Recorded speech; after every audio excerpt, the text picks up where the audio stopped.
الحمد للہ رب العالمین والصلاة والسلام علی رسولہ الکریم اشہد ان لا الہ الا اللہ وحدہ لا شریک لہ واشہد ان محمدا عبدہ ورسولہ اما بعد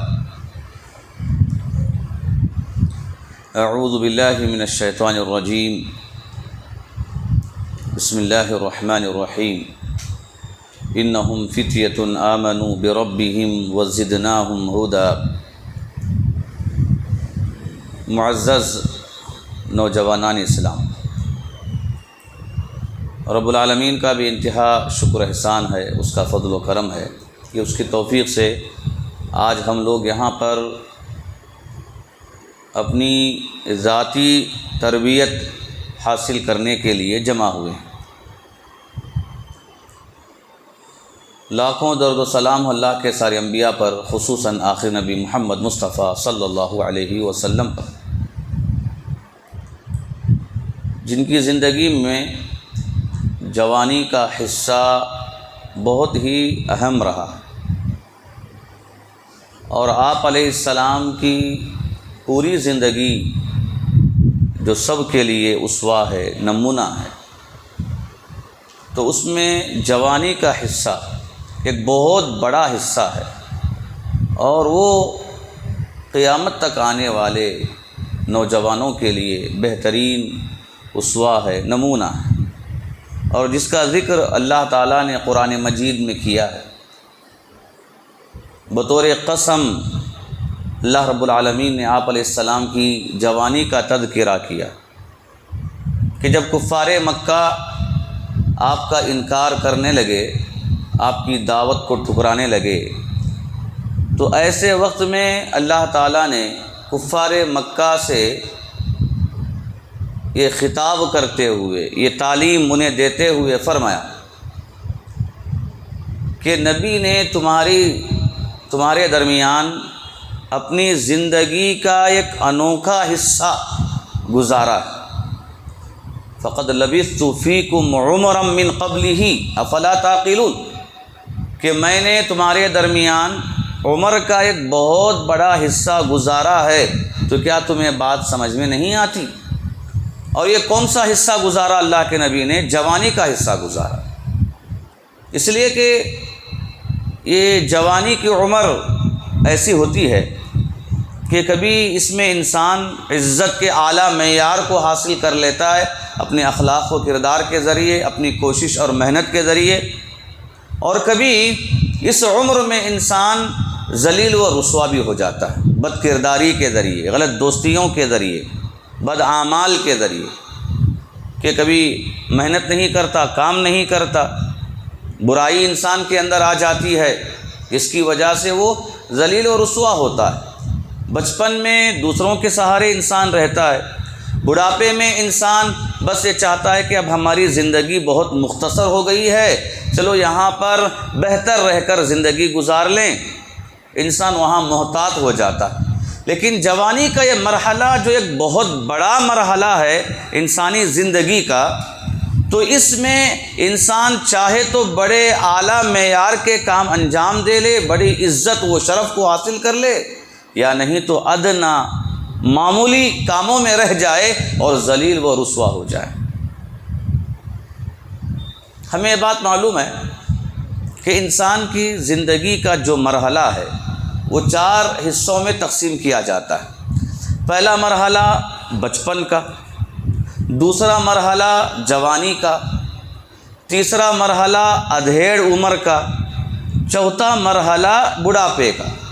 لیکن ان 4 مرحلوں میں 2 مرحلے سمجھیے کہ یہ بہت ہی کم مدت کے مرحلے ہیں، ورنہ بقیہ 2 جو بیچ کے مرحلے ہیں یہ دونوں ایک ہیں، اور انسان کی زندگی کا بڑا عرصہ اس میں گزرتا ہے۔ بچپن کا مرحلہ انسان کی پیدائش سے لے کر سمجھیے کہ 15 سال کی عمر تک، بالغ ہونے تک کی عمر تک، 15 سال تقریباً شرعی اعتبار سے یہ لحاظ کیا گیا ہے کہ 15 سال کے بعد بندہ بالغ شمار ہوگا، وہاں بالغ ہو جاتا ہے۔ تو گویا کہ وہاں سے اس کی جوانی کا سلسلہ اگر شروع بھی ہو جائے، جو انسان جوان ہونے لگ جاتا ہے، اپنے عزائم کو بلند کرنے میں، اپنے جسم کو مضبوط کرنے میں، اپنے تمناؤں کو پورا کرنے میں انسان وہاں لگتا ہے، اور یہ مرحلہ جاتا ہے کہاں تک؟ تقریباً 50-55 سال تک بھی یہ مرحلہ چلا جاتا ہے۔ سمجھیے کہ 50 سال کی عمر تک بھی اگر ہم شمار کر لیں تو زندگی کا ایک بہت بڑا مرحلہ ہے۔ تو گویا کہ بچپن سے لے کر بلوغت تک کا مرحلہ 15 سال کا، اور پھر ادھیڑ عمر کے ختم ہو کر بڑھاپے کے مرحلے میں انسان آتا ہے 50 سے 60 یا 65 سال۔ اس کے بعد انسان کی زندگی کا معاملہ ختم ہے۔ تو درمیان کا مرحلہ یہ بہت ہی لمبا مرحلہ، جس مرحلے کی طرف توجہ دینے کی ضرورت ہے، اور جس مرحلے کی اہمیت قرآن و حدیث کے اندر بتائی گئی ہے، اور یہ ایسا مرحلہ ہے کہ اس میں انسان کے لیے تربیت کی اشد ضرورت ہے، اپنے آپ کو سنبھالنے کی، اپنے اندر بہت ساری چیزوں کو نشو و نما کرنے کی۔ اور اسی لیے دیکھیے شریعت نے انسان کی عبادات کی تعریف میں جوانی کی عبادت کی تعریف کی، کہا وَشَابٌ نَشَأَ فِي عِبَادَةِ اللَّهِ، وہ نوجوان جس نے اپنی جوانی کو عبادت میں گزار دی۔ آخر کیوں ایسا کہ جوانی کی عبادت اس کی اہمیت بتائی گئی ہے، تو اس کے مقاصد میں ایک بڑا مقصد یہ ہے کہ جوانی میں بندہ عبادت کرتا ہے، جبکہ اس کے اندر دنیاوی طور پر خواہشات زیادہ آ جاتے ہیں، انسان شہوات کے پیچھے پڑ جاتا ہے، نفسانی تمناؤں کے پیچھے انسان پڑ جاتا ہے۔ تو ایسے وقت میں اگر یہ انسان اللہ کی بندگی میں عبادت کر رہا ہے اپنے نفس کو کچل کر، تو قابل تعریف ہے۔ اور اس کے علاوہ یہاں جوانی کی عبادت اس اعتبار سے اہمیت کی حامل ہے چونکہ انسان کی زندگی کے مراحل میں ایک بڑا مرحلہ جوانی کا ہے۔ اگر وہ بڑا مرحلہ عبادت میں گزرا تو اس نے اپنی زندگی کے اندر بڑی بڑی نیکیاں انجام دے لی، اور بڑھاپے میں تو انسان مجبور ہوتا ہے، وہاں پر اس کے لیے اللہ کو یاد کرنے، رب کی عبادت کرنے ہی کا اصل معاملہ اس کے سامنے رہتا ہے۔ تو اسی لیے شریعت نے اس کی بڑی اہمیت بتائی۔ نوجوانان اسلام، دیکھیے ہمارے لیے جن چیزوں کو حاصل کرنے کی آج ضرورت ہے، ویسے تو بہت ساری چیزیں ہیں، انشاءاللہ ابھی علماء کرام بھی ہمارے سامنے بہت ساری باتیں رکھیں، لیکن چند باتیں مجھے آپ کے سامنے رکھنی ہے جو ہمارے لیے ضروری ہے۔ تو ان میں سے ایک بڑی چیز یہ ہے کہ ہم اللہ کے نبی علیہ السلام کو اسوہ بنائیں، نمونہ بنائیں، ہر معاملے میں اسوہ بنائیں، اس لیے کہ جوانی میں آنے کے بعد بندہ کوئی چیز اچھی دکھائی دے تو فوراً اسے قبول کر لیتا ہے، اور بھلے سے لوگ اسے کتنا بھی روکیں کبھی وہ نہیں رکتا، جب چیز اسے اچھی دکھائی دے اسے اپنا لیتا ہے۔ اگر وہ چیز فائدہ مند ہے تو اچھا ہے، اگر وہ چیز نقصان دہ بھی ہے لیکن اس نے اسے اچھا سمجھ لیا تو اسے اپناتا چلا جاتا ہے۔ اب جب دوسروں کو دیکھ کر کوئی چیز اختیار کی جاتی ہے تو ایسے وقت میں چاہیے کہ ہم اللہ کے نبی علیہ السلام کو دیکھیں اور آپ علیہ السلام کی جوانی کو اور آپ کی زندگی کو نمونہ بنائیں، ہر معاملے میں، کھانے پینے کے معاملے میں، پہننے اوڑھنے کے معاملے میں، رہنے چلنے ملاقات کرنے کے معاملے میں۔ انسان جس طرح کی بھی زندگی گزارتا ہے تو ہر زندگی کے کام کاج میں اللہ کے نبی کو ہی اسوہ نمونہ بنائیں، اور زندگی میں آپ کے علاوہ اور کوئی بہتر اسوہ ہمارے لیے ہو نہیں سکتا۔ احادیث کی کتابوں میں بعض محدثین نے ایک کتاب لکھی ہے جسے کتاب الشمائل کہتے ہیں۔ شمائل کا مطلب ہے خصلتیں، عادتیں، اور اس میں شمائل کا مطلب کیا ہوا؟ اللہ کے نبی کی عادتیں، اللہ کے نبی کی خصلتیں۔ اور ہمیں اس کتاب کو پڑھنے کے بعد یہ معلوم ہوتا ہے کہ صحابہ نے اللہ کے نبی کے عادات، اطوار، آپ کے اخلاق اور آپ کی زندگی کو کس قدر باریکی سے دیکھا، اور باریکی سے دیکھ کر اسے محفوظ کیا تاکہ قیامت تک آنے والے لوگ اسے لے کر چل سکیں۔ ہم اندازہ کر سکتے ہیں کہ دنیا میں اللہ کے نبی کی شخصیت اور آپ کی ذات کے علاوہ کسی کے بارے میں ہر چیز کو محفوظ نہیں کیا گیا، جبکہ نبیوں کے ماننے والے ابھی دنیا میں اور بھی ہیں، جیسے عیسیٰ علیہ السلام کے ماننے والے بھی آج ہیں، لیکن انہوں نے اپنی ایک خیالی تصویر بنا لی، تصور کر لیا کہ ایسے عیسیٰ علیہ السلام تھے، ان کے نقش و نگار کو بنا لیا، خیالی تصویر جس کی کوئی بنیاد نہیں، کوئی سند نہیں ہے، اور عیسیٰ علیہ السلام کی زندگی سے متعلق کوئی چیز ان کے پاس محفوظ نہیں ہے سوائے قصے کہانیوں کے۔ یہود ہیں جو دعویٰ کرتے ہیں کہ موسیٰ علیہ السلام ان کے نبی ہیں، یا دعویٰ کرتے ہیں کہ عزیر علیہ السلام نعوذ باللہ اللہ کے بیٹے ہیں، لیکن کسی کے پاس نبی سے متعلق مکمل زندگی کا خاکہ، خلاصہ اور زندگی کی ہر چیز محفوظ نہیں ہے۔ یہ امت محمدیہ کی خصوصیت ہے، اور امت محمدیہ پر رب کا یہ احسان ہے کہ اللہ تعالیٰ نے صحابہ جیسی عظیم جماعت کو اللہ کے نبی کے لیے انتخاب کیا، جنہوں نے ہر چیز کو محفوظ کر دیا، اور ایسے محفوظ کیا سمجھیے کہ اگر کوئی ہم سے سوال کرے، ہم سے پوچھے آپ کے والد کے بال کیسے تھے، ہم بتا نہیں سکتے، آپ کے والد کے جسمانی ساخت کیسی تھی ہم کلی طور پر بتا نہیں سکتے، جبکہ ہم نے دیکھا ہے آنکھوں کے سامنے، ہم نے والد کے پاس اپنی بڑی زندگی گزاری ہے، لیکن صحابہ نے ہر چیز کو نوٹ کیا اللہ کے نبی کی محبت کی خاطر۔ آپ کے بال کیسے تھے، رنگ کیسا تھا، لمبائی کیسی تھی، سفید بال کتنے تھے، کہاں تھے، بال سر کے بال سے لے کر پیر کے ناخن تک، پیر کے نیچے کے تلوے تک صحابہ نے بیان کیا، محفوظ کر دیا۔ کیوں؟ اس لیے کہ آپ اسوہ ہیں، ہر اعتبار سے آپ ایک آئیڈیل ہیں، تو آپ کا بیٹھنا کیسا، رہنا کیسا، سونا کیسا، چلنا کیسا، ملاقات کیسی، ہنسنا کیسا، آپ کا رونا کیسا، آپ کیسے کھاتے، کیا کھاتے، اور کن کن چیزوں کو ملا کر آپ کھایا کرتے تھے، ہر چیز کو صحابہ نے محفوظ کر دیا۔ یہ اس بات کی واضح دلیل ہے کہ قیامت تک آنے والے لوگوں کے لیے اللہ کے نبی کے علاوہ اور کوئی دوسرا نمونہ نہ ہے، نہ ہو سکتا ہے، نہ اس کی ضرورت ہے۔ یہ بہترین نمونہ اللہ کے نبی۔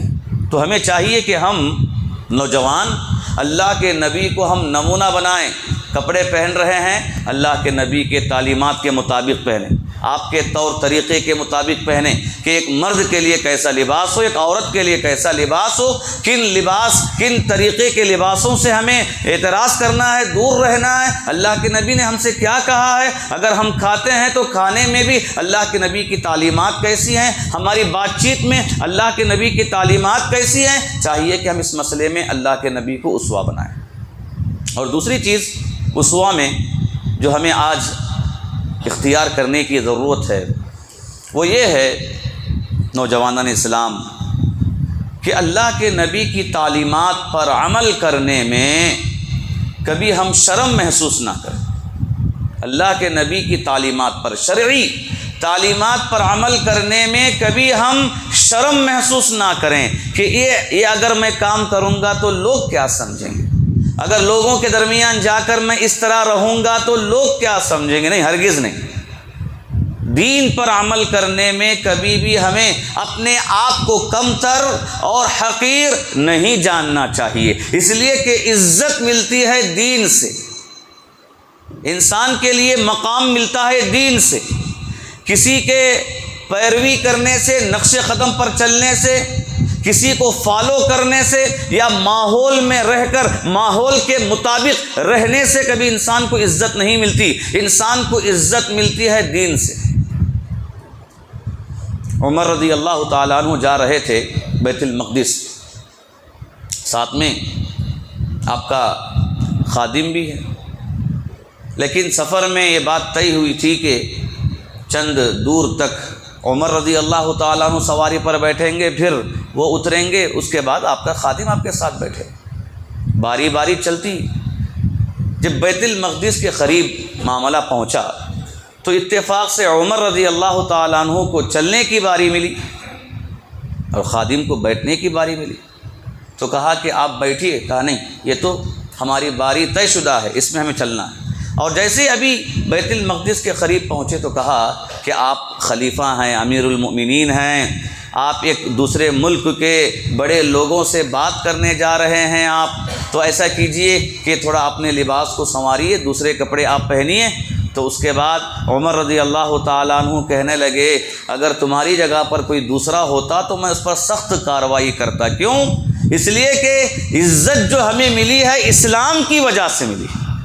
اگر آج یہ اسلام نہیں ہوتا تو ہمیں عزت نہیں ملتی۔ تو عزت یہ لباس میں نہیں ہے، انسان کی زندگی کا معاملہ یہ باظاہری چیزوں میں عزت نہیں ہے، عزت اگر ہے تو اسلام میں۔ اور اسلامی تعلیمات پر عمل کرنے میں کبھی بھی انسان کو اپنے آپ میں کم تر نہیں سمجھنا چاہیے، اپنے آپ کو ذلیل رسوا نہیں سمجھنا چاہیے۔ مثال کے طور پر ٹخنے سے اوپر لباس کا پہننا ہے۔ اگر کہیں پر ہم جا رہے ہیں جہاں پر ٹخنے سے اوپر لباس پہننے میں ایسا لگتا ہے کہ لوگ دیکھ کر کیا کہیں گے، کیا سمجھیں گے، وہاں پر ہم لوگوں کو نہ دیکھیں، ہم یہ دیکھیں کہ ہماری شریعت ہمیں یہ تعلیم دیتی، نبی کی تعلیمات میں یہ بات شامل ہے، اور اسی میں ہماری شان، ہماری پہچان اور ہماری عزت۔ مشرکین سلمان رضی اللہ تعالیٰ عنہ کے پاس آئے۔ سلمان رضی اللہ تعالیٰ عنہ کے پاس آ کر کہنے لگے فَإِنَّ صَاحِبَكُمْ يُعَلِّمُكُمْ حَتَّى الْقِرَاءَةَ، کہا کہ تمہارے ساتھی تمہیں ہر چیز سکھاتے ہیں، ہر چیز بتاتے ہیں، اور تمہارے ساتھی تمہیں یہاں تک کہ قضائے حاجت کا بھی طریقہ سکھاتے ہیں۔ محدثین نے کہا کہ یہ سوال تنزیہ طور پر تھا کہ اسلام کی تعلیمات کا مذاق اڑاتے ہوئے، حقارت کی نگاہ سے دیکھتے ہوئے ان کا یہ سوال تھا کہ یہ معمولی باتیں بتانے کی کیا ضرورت ہے، یہ اس انداز کا معاملہ تھا۔ تو سلمان فارسی رضی اللہ تعالیٰ عنہ نے کہا کہ اجل، ہاں بالکل صحیح بات ہے کہ ہمارے نبی ہیں جو ہمیں یہ تعلیم دیتے ہیں جب ہم قضائے حاجت کو بیٹھیں تو ہمارا رخ نہ قبلے کی طرف کریں نہ ہماری پیٹھ ہم قبلے کی طرف کریں۔ اور علماء نے کہا کہ سلمان فارسی کا یہ جواب بھی فخر کے انداز میں تھا کہ ہم یہاں پر یہ نہ سمجھیں، معمولی ہم نہ سمجھیں کہ یہ معمولی باتیں بھی بتانے کی کیا ضرورت ہے، بلکہ فخر کے ساتھ کہیں کہ ہاں اسلام ہی یہ بہترین مذہب ہے جو ہمیں یہ چیز کی بھی تعلیم دیتا، یہ اللہ کے نبی ہیں ہمارے جو ہمیں اس چیز کی بھی تعلیم دیتے ہیں جو دنیا میں کوئی نہیں دیتا۔ تو معلوم ہوا کہ اسلام پر عمل کرنے میں کبھی بھی ہمیں اپنے آپ میں کمتری، ذلت و رسوائی کی سوچ اور کیفیت نہیں پیدا کرنا چاہیے، بلکہ چاہیے کہ ہم اس معاملے میں فخر کریں۔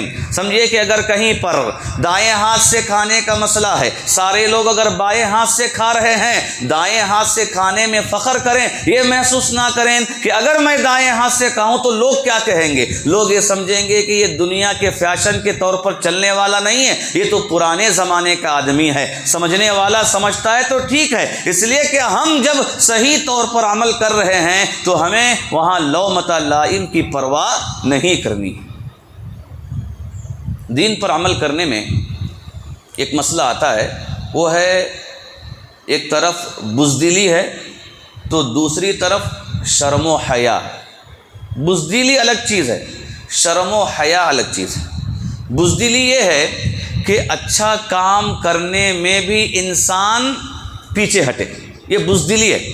اچھا کام ہے، دین کا کام ہے، سنت کے مطابق کوئی کام انسان کرنا چاہتا ہے تو اچھا کام کرنے میں بھی انسان اگر اپنے آپ کو پیچھے ہٹاتا ہے تو مطلب یہ ہے کہ وہ بزدلی ہے۔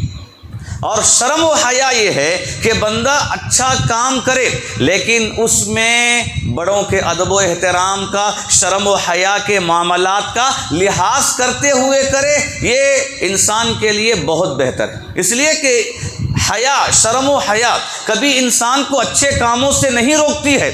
اللہ کے نبی نے فرمایا الحیاء لا یأتی الا بخیر، کہ حیا سے صرف خیر ہی آتا ہے۔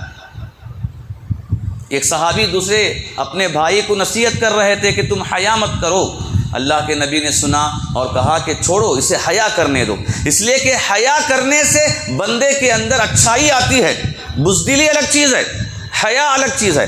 حیا سے انسان اچھے کام کرتا ہے اور بزدلی سے انسان اپنے آپ کو اچھے کاموں سے روک لیتا ہے۔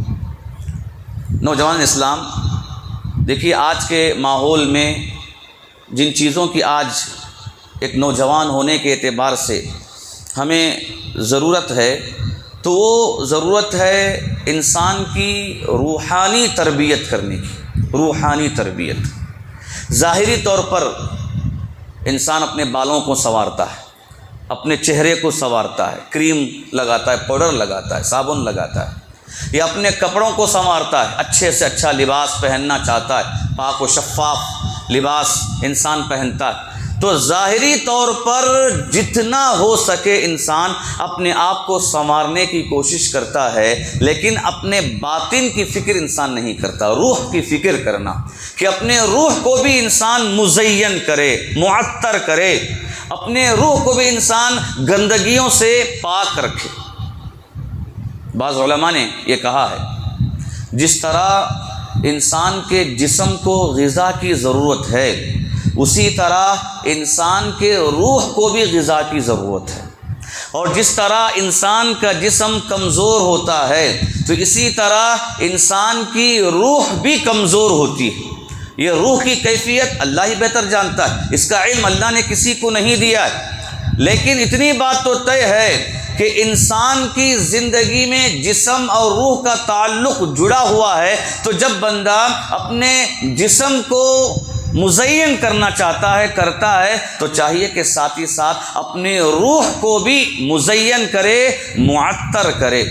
کیسے کرے گا اپنے روح کو مزین؟ تو کہا روح کو مزین کرنے کا طریقہ اللہ اس کے رسول کی اطاعت ہے، اللہ اس کے رسول کی فرما برداری ہے کہ بندہ اپنے آپ کا محاسبہ کرے، اپنے آپ کو گناہوں سے روکے، اور اس زندگی کے مقصد کو سمجھ لے کہ کیوں ہمیں یہاں بھیجا گیا ہے، اور خاص کر جوانی میں جو انسان ٹھوکر کھا سکتا ہے، گمراہ ہو سکتا ہے، ایسی جوانی میں اپنے آپ کی حفاظت کرنا، اپنے روح کو مزین اور معطر کرنا، یہ ہماری ذمہ داری ہے۔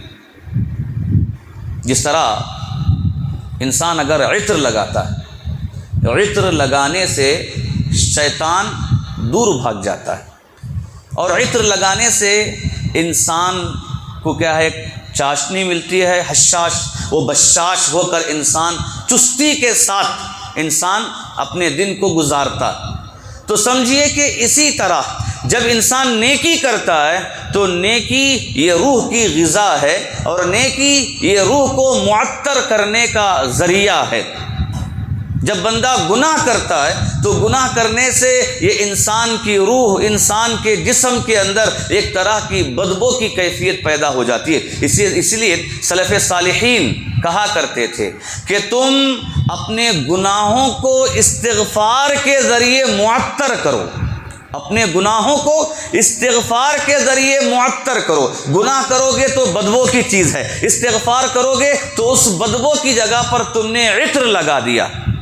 اور بعض سلف کے بارے میں آتا ہے، کہتے ہیں اگر سمجھو کہ اللہ تعالیٰ میرے گناہوں کو اگر کوئی بو کر دیتا، سونگھنے کی چیز بنا دیتا، اگر میرے گناہوں کو اللہ تعالیٰ سونگھنے کی چیز بنا دیتا تو تم میں کا کوئی انسان میرے قریب نہیں آ سکتا۔ یہ گناہ کا معاملہ ہے، انسان سے گناہ سرزد ہوتے ہیں، اور گناہ انسان کے روح کو کمزور کر دیتا ہے، اور انسان کے باطن کو کمزور کر دیتا ہے، اور جوانی میں یہ عمل زیادہ ہوتے ہیں۔ ایسے وقت میں یہ ہماری ذمہ داری بنتی ہے کہ ہم اپنے روح کو معطر کریں، روحانی تربیت اپنے تربیت کرنے کی کوشش کریں۔ اور اسی طرح آج کے ماحول میں ایک نوجوان کو جن چیزوں کے حاصل کرنے کی ضرورت ہے، وہ سب سے بڑی بات یہ ہے کہ مشکل اوقات میں انسان اپنی زندگی کو کیسے بہتر بنائے، مشکل اوقات میں۔ اور جوانی کے عالم میں بہت سارے مشکلات انسان کے سامنے آتے ہیں۔ سمجھیے دنیاوی معاملات میں کبھی تعلیم کا مسئلہ آ جاتا ہے، کبھی کمانے کا مسئلہ آ جاتا ہے، کبھی شادی بیاہ کا مسئلہ آ جاتا ہے، اور کبھی خود ماں باپ کی طرف سے مسائل آتے ہیں، گھر کے افراد کی طرف سے مسائل آتے ہیں۔ سمجھو کہ اگر گھر میں کمانے والا ایک ہے، گھر کے افراد زیادہ ہیں اور اخراجات بڑھ گئے ہیں، انسان کے لیے مشکلات دن بدن بڑھتے جاتے ہیں، اور یہ دنیاوی معاملات ہیں۔ اگر اخروی طور پر دیکھیں تو انسان کی آخرت خطرے میں آ جاتی ہے، انسان کیا ہے نافرمانیوں کی وجہ سے جہنم کے قریب چلا جاتا ہے۔ جو مشکلات انسان کے سامنے آتے ہیں، ایسے وقت میں صبر کے ساتھ ڈٹ کر زندگی گزارنے کی تربیت ہمیں حاصل کرنے کی ضرورت ہے۔ دنیا میں کوئی ایسا انسان نہیں ہے جس کی زندگی میں مشکلات نہ ہو، ہر ایک کی زندگی میں مشکلات ہیں۔ کوئی اس بات کا دعویٰ کر ہی نہیں سکتا کہ میری زندگی میں کوئی مشکل نہیں، ہرگز نہیں۔ رب العالمین نے ایسا نظام بنایا ہی نہیں۔ اللہ تعالیٰ کا نظام ہی ایسا ہے کہ اللہ تعالیٰ ہر ایک کو آزماتا ہے، اور اس دنیا کے بارے میں کیا کہا جائے کہ یہ دار البلا ہے، دار الابتلاء ہے، یہ دار الاختبار ہے، کہ اللہ تعالیٰ نے یہاں امتحان ہی کے لیے ہمیں بھیجا ہے، اور یہ امتحانات مختلف شکل میں آئیں گے، کبھی کسی کی موت کی شکل میں، کبھی مال کی کمی کی شکل میں، کبھی روزی کی کمی کی شکل میں۔ اللہ رب العالمین نے وفات کے حالات کا ذکر کرتے ہوئے اسی بات کی وضاحت کی ہے کہ ہم لوگوں کو آزماتے ہیں نفسوں میں کم کر کے، یا مال میں کمی کر کے، یا پھلوں میں کمی کر کے۔ تو یہ مشکلات ہر ایک کی زندگی میں آئیں گے۔ ایسے وقت میں مشکلات کا سامنا اگر ہم کریں تو کیسے کریں؟ دیکھیے، مشکلات کا سامنا کرنے کا بہترین طریقہ اللہ کے نبی علیہ السلام کا طریقہ ہے۔ آپ علیہ السلام کی زندگی میں جتنے مشکلات آئے ہیں، قیامت تک کسی پر اتنے مشکلات نہیں آئیں گے، نہیں آئیں گے۔ اور اللہ کے نبی نے خود کہا، اشد البلاء الانبیاء ثم الامثل فالامثل، کہ انبیاء پر زیادہ مصیبتیں تکلیفیں آتی ہیں، پھر انبیاء کے بعد انبیاء کی طرح دین میں جمے رہنے والوں پر آتے ہیں، جو نیکوکار ہیں، صلحاء ہیں، اتقیاء ہیں۔ یہ اللہ رب العالمین جنہیں اپنا مقرب بنانا چاہتا ہے، اللہ تعالیٰ دنیا ہی میں جنہیں کیا ہے پاک کرنا چاہتا ہے، اللہ تعالیٰ انہیں آزماتا ہے۔ لیکن اللہ کے نبی نے واضح کر دیا کہ سب سے زیادہ تکالیف انبیاء کو آتے ہیں۔ آپ نبیوں کے سردار ہیں، جتنا آپ کا بڑا مقام ہے اسی قدر اللہ رب العالمین نے آپ پر دنیا میں آزمائشیں ڈالی ہیں۔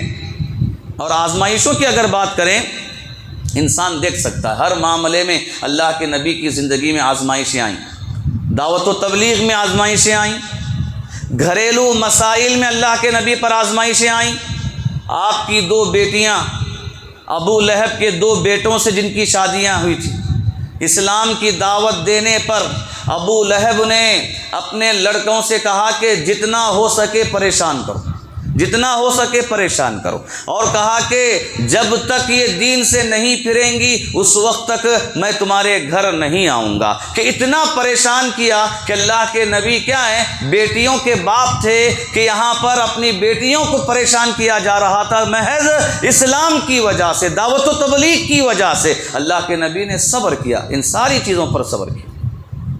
اور روزی کا معاملہ، رزق کا معاملہ، جبکہ آپ نبی ہیں، چاہتے تو بادشاہ کی زندگی گزارتے، ایک اعلان کر دیتے تو سمجھو کہ سارے صحابہ اپنی پوری جائیداد لا کر آپ کے سامنے پیش کر دیتے، لیکن اس کے باوجود اللہ کے نبی نے جو زندگی گزاری ہے تاکہ قیامت تک آنے والے لوگوں کے لیے ایک بہترین اسوہ اور نمونہ بن سکے۔ کتنے ایسے واقعات ہیں کہ مہمان آیا، اللہ کے نبی نے گھر میں بلا بھیجا، پوچھا بھیجا کہ دیکھو گھر میں کوئی چیز ہے، تو سارے گھر جا کے آ گئے، لیکن معلوم ہوا کہ خود اللہ کے نبی کے گھر میں گھر کے افراد کے کھانے کے لیے کوئی کھانا نہیں۔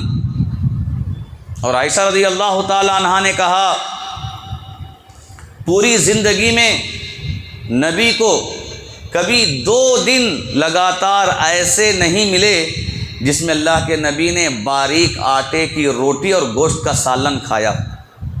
یہ معاملہ آپ علیہ السلام کی زندگی کی مشکلات، چاہے گھریلو مسائل میں ہو، رزق کے معاملے میں ہو، یا دعوت و تبلیغ کے معاملے میں ہو، ہر جگہ پر رب العالمین نے ساری انسانیت کے لیے آپ کو نمونہ پیش کیا، اور آپ نے ان سارے کاموں کو کیسے صرف کیا؟ کہا صبر کے ذریعے۔ اللہ کی ذات پر یقین رکھیں، توکل کریں، کبھی جلد بازی سے کام نہ لیں، جلد بازی کے شکار نہ ہوں۔ جلد بازی سے کبھی کام نہیں بنتے، اگر کام بنتے ہیں تو اللہ کی ذات پر توکل کرنے سے کام بنتے ہیں۔ دعوت و تبلیغ میں اللہ کے نبی پر کتنے مشکلات آئے، 3 سال تک بائیکاٹ کیا گیا۔ یہ 3 سالہ بائیکاٹ اتنا کٹھن تھا کہ کھانے کے لیے کھانا نہیں، بات کرنے والا نہیں، تسلی دینے والا نہیں، اور کبھی ایسا بھی ہوتا کہ بچوں کے رونے کی وجہ سے مکہ رات کے سناٹے میں ان کی بچوں کی آواز سے گونج اٹھتا تھا۔ ایسے کٹھن 3 سال اللہ کے نبی نے صبر کے ساتھ گزارا۔ کتنے مسائل آپ کی زندگی میں آئے، تو گویا کہ ایک نوجوان کے لیے اللہ کے نبی کی زندگی یہ تعلیم دیتی ہے، بتاتی ہے کہ مشکل اوقات میں ڈٹ کر رہنے کا طریقہ ہم سیکھیں۔ مسائل کیسے بھی ہوں، ہم نے ایک کاروبار شروع کیا، سیٹ نہیں ہوا، دوسرا کاروبار ہم نے شروع کیا تو وہاں پر بھی ہمیں کامیابی نہیں ملی، ہم مایوس نہ ہوں، ہرگز اللہ کی ذات سے مایوس نہ ہوں۔ رب العالمین امتحان لیتا ہے زندگی میں، آزمائشیں اللہ کی طرف سے آتے ہیں، انسان کوشش کرتا ہے، انسان ہاتھ پیر مارتا ہے، لیکن اس کے باوجود اسے کامیابی نظر نہیں آتی، تو ایسے وقت میں چاہیے کہ مایوسی کے شکار نہ ہو، اللہ کی ذات پر یقین رکھیں، توکل کریں، رب العالمین ضرور بضرور مسائل کو حل کرتا ہے۔ محترم حضرات، آپ علیہ السلام کی زندگی کے ذریعے جو بات ابھی یہاں پر آئی ہے، تو اس میں سے ایک اور چیز جو ہمیں تربیتی طور پر حاصل کرنے کی ہے، وہ بات یہ ہے کہ اگر میں یہ کام شروع کروں تو کام شروع کرنے کے بعد چاہیے کہ میں اس پر تھوڑا انتظار کروں، صبر کروں، جلد بازی نہ کروں کہ سمجھو کہ 1 مہینہ ہو گیا میں نے دکان کھولا، کاروبار نہیں چلا ہے، یا 1 مہینے سے میں کام کر رہا ہوں، مجھے اس میں ترقی نہیں مل رہی ہے، یا میں نوکری کی تلاش میں ہوں، کتنی کوششیں کر لوں نوکری نہیں مل رہی ہے۔ لیکن دیکھیے، ایسے وقت میں اللہ کے نبی کا نمونہ اور اسوہ ایک تربیتی طور پر ہمیں یہ ملتا ہے، جب ہم ایک کام کو لے کر چلیں تو اس میں اس قدر جم جائیں، جب تک اس میں کامیابی نہیں ملتی اس وقت تک ہرگز ہم اپنے قدموں کو وہاں سے پیچھے نہ ہٹائیں۔ یہ آپ علیہ السلام کی زندگی کا بہترین نمونہ ہے ہمارے لیے۔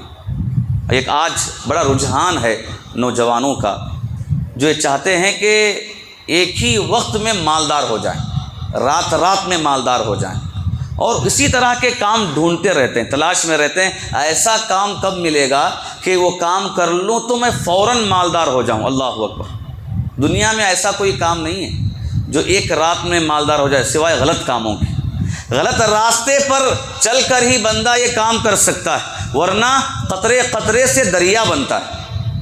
ایسا نہیں کہ اچانک بڑا طوفان آ گیا تب جا کر تالاب بھر گیا، لیکن وہ طوفان جو تالاب بھرا رہا ہے کتنے نقصانات انسان کے سامنے لائے گا، انسان اس کی طرف توجہ نہیں کرتا۔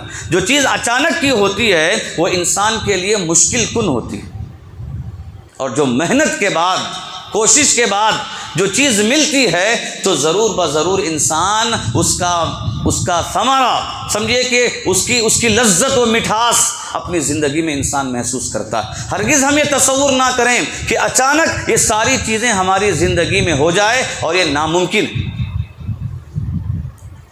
قرآن مجید میں رب العالمین نے آپ علیہ السلام کی تسلی کے لیے بہت ساری باتیں بتایا ہیں، اس میں سے ایک بات یہ بھی ہے، رب العالمین نے آپ کو تسلی دیتے ہوئے فرمایا فَلَا تُعْجِبُكَ أَمْوَالُهُمْ وَلَا أَوْلَادُهُمْ، کہ ان کے اموال اور ان کے اولاد آپ کو تعجب میں نہ ڈالیں۔ یہ کفار مکہ جو خوشحالی کی زندگی گزار رہے ہیں کہ ان کے مال میں بڑھتری ہو رہی ہے، ان کی اولاد میں ترقی ہو رہی ہے، بڑی عالی شان اور خوشحال زندگی گزار رہے ہیں، ہرگز کہ یہ ان کی ترقی آپ کو تعجب میں نہ ڈالیں۔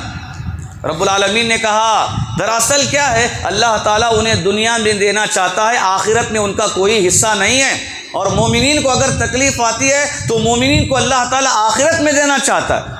یہ یقین ہمارا ہونا چاہیے اور اسی قدر ہمیں اس مسئلے میں محنت کرنی چاہیے۔ اور دیکھیے، اگر اللہ رب العالمین چاہتا تو ایک ہی وقت میں سارے انسانوں سے کہہ دیتا کہ تم مومن بن جاؤ، تو پورے مومن بن جاتے، نہ نبی کو بھیجنے کی ضرورت ہوتی، نہ 23 سال اللہ کے نبی کو محنت کرنے کی ضرورت ہوتی، نہ مسائل کو برداشت کرنے کا معاملہ ہوتا، کوئی چیز نہیں ہوتی، ایک ہی وقت میں سارے کے سارے مومن ہو جاتے اور عبادت گزار بن جاتے۔ اگر کافروں سے اگر کوئی بدلہ لینے کی بات ہے، سمجھیے اگر اللہ تعالیٰ چاہتا تو ایک ہی وقت میں کوئی طوفان نازل کر دیتا یا کوئی بجلی گرا دیتا، سب کے سب ایک ہی وقت میں ختم ہو جاتے، نہ کوئی وہاں پر جنگوں کا معاملہ درپیش ہوتا، نہ صحابہ شہادت کو پاتے۔ تو گویا کہ دیکھیے یہ معاملات جو رب العالمین کے فیصلے سے ہو رہے ہیں، یہ اس بات کی تعلیم دیتے ہیں، گواہی دیتے ہیں اللہ نے ایک نظام بنایا، یہ کام نظام کے تحت چلے گا تب جا کر بندہ اس میں کامیابی حاصل کرے گا اور اس کے لیے بہتری ہوگی۔ اور ایک ہی وقت میں اگر ان چیزوں کو حاصل کرنے کی کوشش میں لگے تو انسان کیا ہوگا؟ گمراہی کا شکار ہو جائے گا، انسان کیا ہے؟ ٹھوکر کھائے گا اور اپنے آپ کو نقصان اور گھاٹے میں ڈال لے گا۔ اللہ کے نبی کی یہ سنت ہے کہ آپ ایک کام کو لے کر چلتے تو اس کام کے ہونے تک کبھی آپ اپنے قدموں کو پیچھے نہیں ہٹاتے تھے۔ رب العالمین نے کیا فرمایا؟ فَلَعَلَّكَ بَاخِعٌ نَفْسَكَ عَلَىٰ آثَارِهِمْ، اے نبی ایسے معلوم ہوتا ہے کہ آپ ان کے پیچھے پڑ کر اپنے آپ کو ہلاک کر لوگے۔ یہ بات کیوں اللہ رب العالمین نے بتائی؟ اس لیے بتائی کہ اللہ کے نبی کو ہمیشہ ایک ہی فکر تھی، صبح و شام ایک ہی فکر تھی کہ دعوت و تبلیغ کا کام ہو، لوگوں کو اسلام کی طرف بلائیں، لوگ مسلمان ہو جائیں، لوگوں کو جہنم کے عذاب سے بچانا۔ آپ کا یہ مقصد تھا، اس مقصد میں لگ کر اللہ کے نبی علیہ السلام ہمیشہ کام کرتے رہے۔ ایک بہترین طریقہ اللہ کے نبی نے ہمیں بتایا ہے۔ جب ہمیں معلوم ہے کہ ہمارا مقصد یہ ہمیں کام کرنا ہے تو مقصد کے حاصل کرنے میں جلد بازی کبھی نہ کریں، مسلسل محنت کرتے رہیں، مسلسل کوشش کرتے رہیں۔ یقیناً کوشش میں کامیابی ہے، کبھی انسان کو ناکامی ہرگز اس میں نہیں ہو سکتی۔ فَإِذَا فَرَغْتَ فَانْصَبْ وَإِلَىٰ رَبِّكَ فَارْغَب، اگر دن میں دعوت و تبلیغ کے کام سے فارغ ہو جاؤ تو رات میں رب کی عبادت کے لیے لگ جاؤ۔ تو یہاں پر ہمارے لیے تربیت کی بات اس مسئلے میں یہ ہے، اگر ہم جب کماتے ہیں، کام کرتے ہیں، چاہیے کہ ہم صبر کے ساتھ لگن سے، محنت سے کمائیں۔ ایک ہمارے مسلمانوں کے تعلق سے ایک سوچ ہے کہ ہمارے مسلمان محنت کرنے والے نہیں، نوجوانوں کے بارے میں یہ سوچ کہ محنت کرنے والے نہیں۔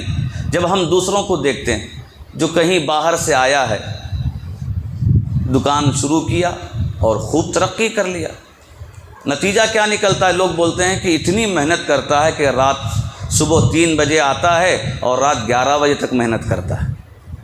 اگر یہی محنت ہمارے مسلمان نوجوانوں کی اگر ہم کہیں تو معلوم ہوتا ہے کہ نہیں، یہ محنت کرنے والے نہیں، باتیں بہت کریں گے لیکن ان کے اندر محنت کرنے کا جذبہ نہیں ہے، کوشش کرنے کی کا جذبہ ان کے اندر نہیں ہے۔ وہ چاہتے ہیں کہ جلد چیز بغیر محنت کے انسان کو حاصل ہو جائے، اور جو چیز بغیر محنت کے حاصل ہو کبھی انسان کے پاس نہیں ٹھہرتی، وہ چیز ایسے ہی جلد انسان سے نکل بھی جاتی ہے۔ تو اللہ کے نبی کا اسوہ ہمیں بتاتا ہے کہ ایک کام میں لگیں تو خوب اس کے پیچھے پڑ جائیں، حلال کمانا ہے خوب کمائیں، ماں باپ کی خدمت کرنی ہے خوب ماں باپ کی خدمت کریں۔ اگر گھر کے افراد کی ذمہ داری مجھ پر ہے تو سمجھیں کہ یہ رب کی طرف سے رب العالمین نے ذمہ داری مجھے دی ہے۔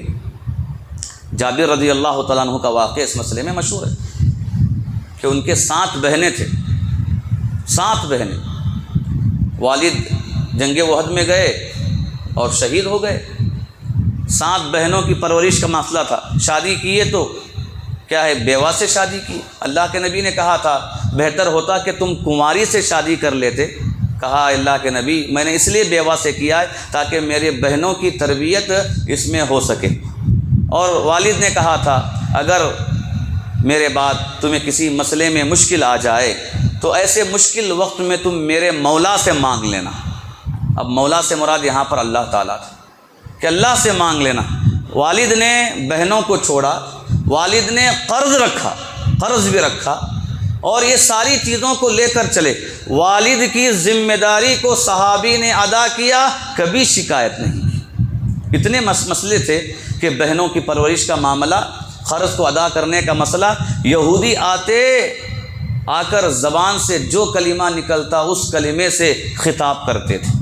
پریشان ہو گئے صحابی، اللہ کے نبی کے پاس آئے اور کہا اللہ کے نبی آپ ساتھ چلیے، یہودیوں کو قرض دینے کا مسئلہ ہے، اگر آپ سامنے آ جائیں گے تو یہ زبان نہیں کھولیں گے، اگر آپ رہیں گے تو یہ مجھے کچھ نہیں کہیں گے۔ تو گویا کہ صحابی نے اس ذمہ داری کو قبول کیا اور کبھی اس مسئلے میں شکایت نہیں کی، ایک شکایت نہیں کی۔ اور یہاں پر معاملہ الٹا ہی ہوتا ہے۔ ہمارا مسئلہ کیا ہے؟ اگر والد کی طرف سے ہمیں ملتا ہے تو بہتر والد ہے، اگر نہیں ملتا ہے تو والد ہی نہیں ہے۔ اگر ذمہ داری دے کر جائے تو ہم اس ذمہ داری کو ادا کرنے کے بجائے ان کے حق میں دعا نہیں کرتے بلکہ گالیاں دیتے کہ جاتے جاتے اتنا بڑا کام ہمارے حوالے کر کے چلا گئے۔ اللہ اکبر۔